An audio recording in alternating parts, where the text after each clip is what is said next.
Hello dear students, myself CMA Padmaja Buzruk. I will be discussing auditing. Go to study note number 7, provisions relating to audit under Companies Act. I will be discussing section 141, eligibility, qualification and disqualification of auditors, and section 142, remuneration of auditor. First we'll see section 141. Subsection 1 of section 141, a person shall be eligible for appointment as an auditor of a company only if he is a chartered accountant, provided that a firm whereof majority of partners practicing in India are qualified for appointment as aforesaid, that means are qualified for appointment as chartered accountants, may be appointed by its firm's name to be auditor of a company. Subsection 2 of section 141, where a firm including limited liability partnership is appointed as an auditor of a company, only the partners who are chartered accountants shall be authorized to act and sign on behalf of the firm. As per subsection 2 of section 141, if firm or LLP is appointed as auditor of the company, then only chartered accountants are authorized to sign on behalf of the firm. Subsection 3 of section 141, the following persons shall not be eligible for appointment as an auditor of the company. That means this subsection talks about disqualification of auditor. A body corporate other than LLP registered under Limited Liability Partnership Act 2008. Body corporate cannot be appointed as auditor of the company, but LLP firm can be appointed. Officer or employee of the company cannot be appointed as auditor of the company. A person who is partner or who is in employment of officer or employee of the company. That means if this officer or employee of the company, they are having their own practice, they are having their own firm, then in that case their partner or their employees cannot be appointed as auditor of the company.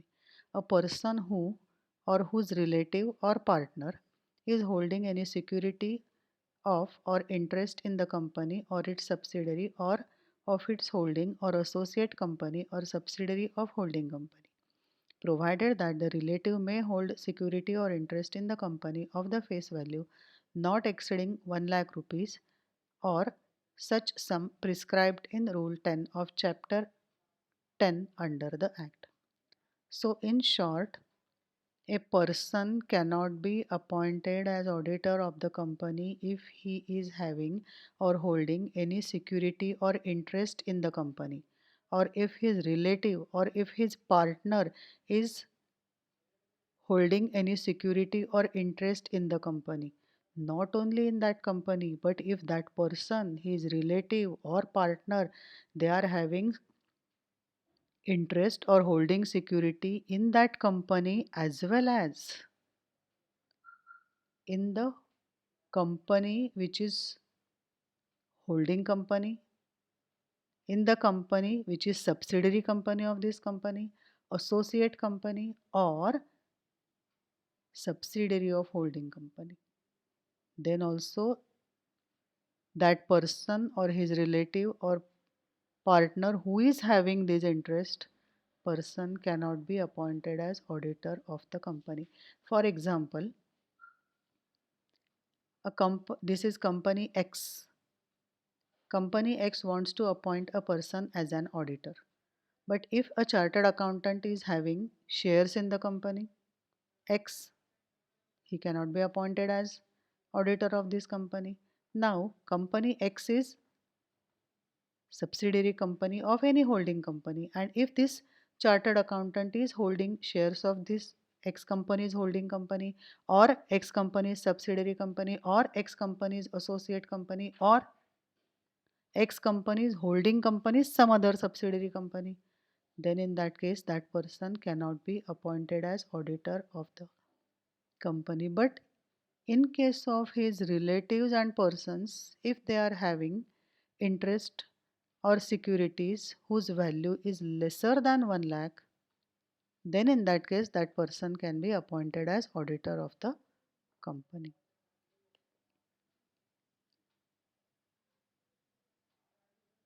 Now we'll see subsection 3, next clause.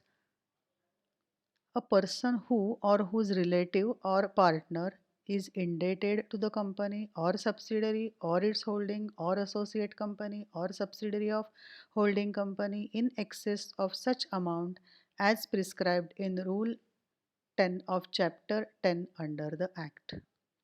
Now, if the person or his relative or his partner is indebted to the company or its holding company or subsidiary company or associate company or subsidiary of holding company.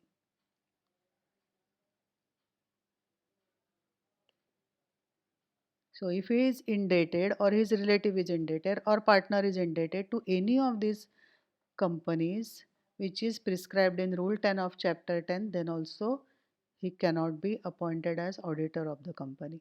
Or if the person or his relative or partner has given a guarantee or provided in security in connection with indebtedness of any third person to the company or its subsidiary or its holding or associate company or subsidiary of holding company for such an amount as prescribed in Rule 10 of Chapter 10 under the Act.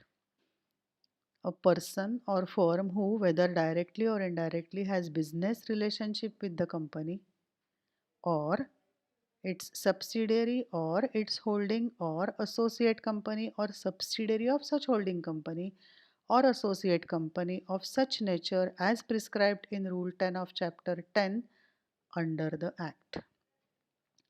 If the person is having directly or indirectly any business relationship with the company or with its holding, subsidiary, associate, or subsidiary of holding company, then also he cannot be appointed as auditor of the company.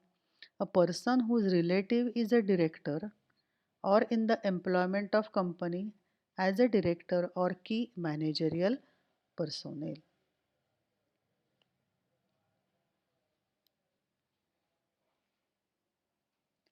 The following persons shall not be eligible for appointment as an auditor of the company. Same, we are continuing subsection 3 of section 141. Next clause is G. A person who is in full-time employment elsewhere or a person or partner of a firm holding appointment as its auditor if such person or partner is at the date of such appointment or reappointment holding appointment as an auditor of more than 20 companies. Person is eligible to have appointment of only 20 companies at a time. So if he is already having appointment as auditor of 20 companies, then he cannot be appointed as auditor. If he is working somewhere as full-time employee, then also he cannot be appointed as auditor. Person who has been convicted by court of an offense involving fraud for a period of 10 years has not elapsed from the date of conviction. If the person has been convicted by court for offense, he has committed an offense which involves fraud and 10 years has not elapsed for such conviction, then he cannot be appointed as auditor of the company. A person who directly or indirectly renders any service referred to in section 144 of company to the company or its holding company or its subsidiary company.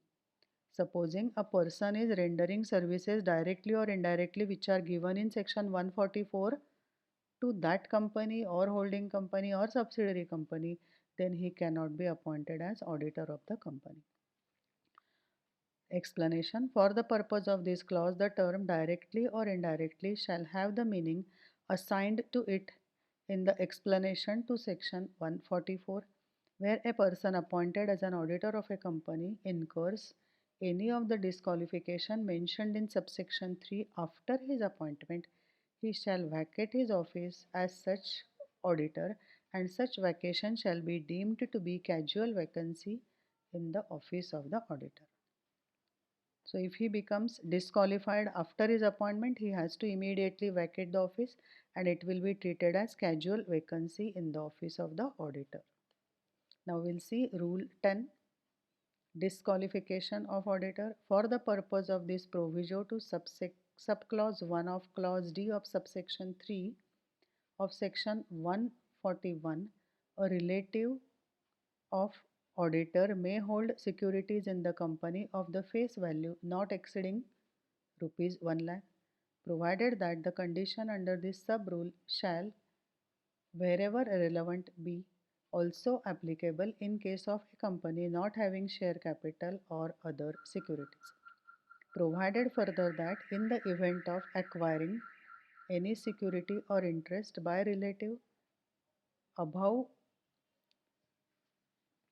above the threshold prescribed, the corrective action to maintain the limit as specified above shall be taken by auditor within 60 days of such acquisition of interest. Next subrule. For the purpose of subclause 2 of clause D of subsection 3 of section 141, a person who or whose relative or partner is indebted to the company or its subsidiary or its holding or associate company or subsidiary of such holding company in excess of rupees 5 lakhs shall not be eligible for appointment. Third subrule. For the purpose of subclause 3 of clause D of subsection 3 of section 141, a person who or whose relative or partner has given a guarantee or provided any security in connection with the indebtedness of any third person to the company or to its subsidiary or its holding or associate company or a subsidiary of such holding company in excess of 1 lakh rupees shall not be eligible for appointment.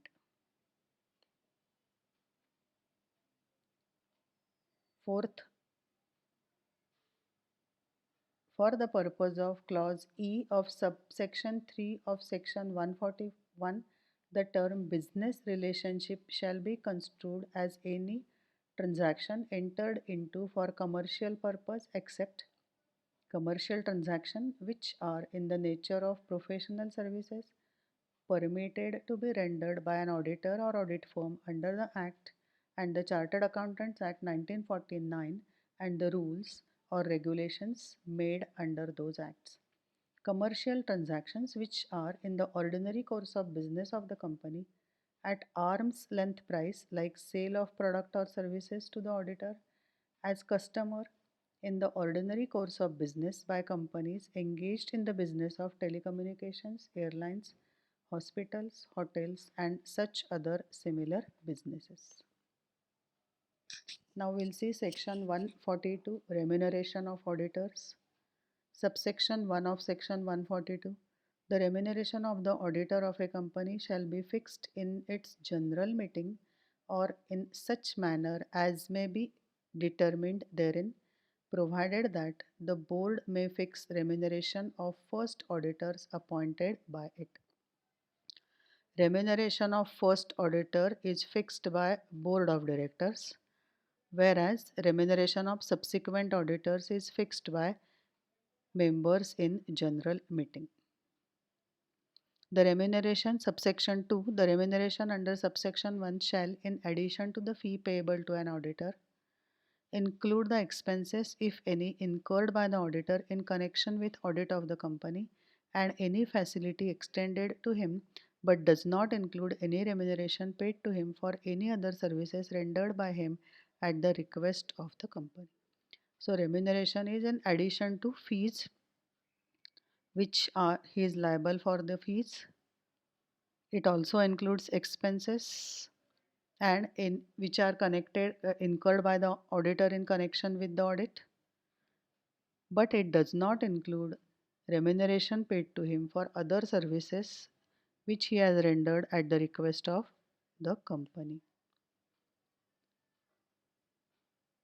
In this particular video, we have seen provisions of section 141 of the Companies Act, eligibility, qualification and disqualification of auditor, as well as provisions of section 142 of Companies Act, remuneration of auditors. Thank you.